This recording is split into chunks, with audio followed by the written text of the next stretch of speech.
Les enfants nous considèrent comme des experts et donc ils apprennent à notre contact. Donc par exemple, si on leur dit évidemment que le Père Noël existe et en plus il te regarde et si tu te comportes mal, tu n'auras pas de cadeau à Noël.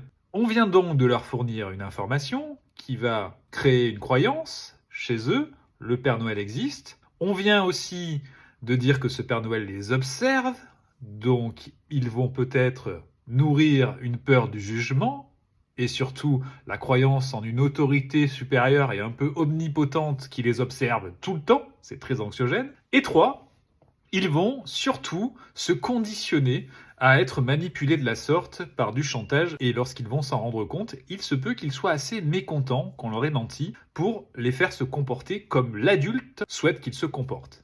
Pour plus d'éthique, nous pouvons procéder différemment, éviter de mentir sur l'existence du Père Noël, ce qui n'enlève rien à la magie. On peut leur dire voici la légende, voici l'histoire du Père Noël, comme on pourrait le faire avec une histoire comme celle d'Harry Potter, par exemple. On peut également absolument éviter le chantage, ce chantage qui va consister à manipuler l'enfant pour répondre aux attentes de l'adulte. Et troisièmement, c'est le côté récompense pour bon comportement, récompense matérielle, qu'il serait intéressant de mettre de côté, dans le sens où l'enfant va finalement faire des efforts de comportement, quitte à nier ses propres besoins, par peur de ne pas avoir un cadeau, donc quelque chose de matériel, et surtout par motivation externe, plutôt que par motivation intrinsèque. Bref, ce chantage au Père Noël et la croyance dans le Père Noël fait apparaître quelques ficelles qu'il est important de pouvoir identifier et travailler pour une meilleure confiance entre parents et enfants, sans enlever quoi que ce soit à la magie de Noël.